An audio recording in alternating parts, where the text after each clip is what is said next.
Nature Corner, guys. Now, a man's best friend is supposedly a dog or a cat, but some people swear by fish. And apparently watching fish float through the water is very therapeutic psychologically. We're going to be chatting to Paul today, who has Majestic Aquariums in the Sutherland Shire, and he has a very interesting story to tell. Paul, thank you so much for chatting to us today. My pleasure. Tell us about Majestic Aquariums. Well, Majestic Aquariums was actually created when I was 12. When I was about 22, I opened this. So this opened in 1999. Phenomenal, isn't it? And you won a couple of awards, didn't you? Yeah, well, I got Small Business of the Year. I got finalist for Young Australian of the Year. Wow. And I also got a centenary medal, which was from the Queen. So that was pretty exciting. That's incredible. And just purely through actually running the aquarium business? Yeah, pretty much. I buy a tank. Now, how do I set it up so I don't kill my fish? Okay, it's really easy. Basically, you set the tank up, Yep. you get the water right for the fish, Yep. and you add a small amount of fish, slowly build up the fish in your aquarium. Because during that time, there's bacteria, which is slowly growing in the filter, on the rocks, on the aquarium, and it's growing in the system. And that bacteria breaks down the waste from the fish. So what tends to happen, or the big boo-boo that people do, is after a month or two, they think, oh, I've got to clean my tank out. And then they take out heaps of the water, they hose out all their filter material, they hose out the gravel, and the chlorine in the tap water kills off all the bacteria, and then there's no bacteria to break down the waste from those fish, and then the fish pretty much die due to pollution. I only want you to take just a little bit of water out when you do a water change. Keep catfish and things that can keep the glass clean. And I mean, you just want to have a maintenance structure which is going to aid the ecosystem, and you shouldn't be doing a lot.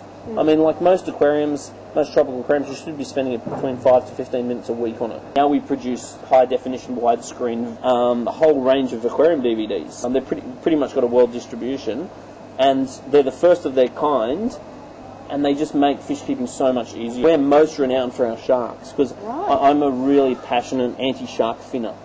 Because, I mean, some of the atrocities that are occurring with the shark finning is just mind-blowing. Because at the moment, they're taking over 100 million sharks a year. And they're taking them, they're cutting their fins off, and they're throwing them back into the water alive, just to die in excruciating pain. In some cultures, the shark fin itself is a symbol of prestige and wealth and health.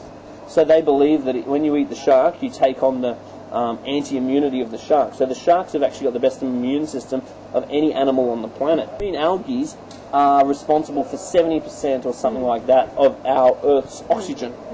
So therefore, if we lose our sharks, and then we lose the algae due to overgrazing from the fish, we could actually damage our oxygen. And so what I've been doing is just trying to really pledge to people not to eat shark fin soup. Put on a shark show. Yeah, we do a shark show. So we basically, the kids come in, and then we go through a whole shark education program, and then we let the kids feed the shark. There's actually not one single shark on the planet that has human on their natural menu. Shark attacks are just very, very rare. When you do all your renos, we'll come and interview you again and feed some sharks. Yeah, well, absolutely. These are my favourite, the seahorses. They're so beautiful and graceful. Pet of the week time, guys. Let's see who's up today.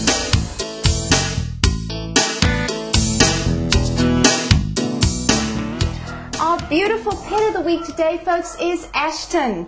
He's this lovely kitty, about 2 years old, and is just so friendly and cuddly. Look at him just curling up. 9587-9611 is what you need to call if you want to make a friend of this beautiful mate. Or if you want to donate some funds to the Sydney Cats and Dogs Home, those are always welcome. I'll see you again next time. Take care. Have a good one.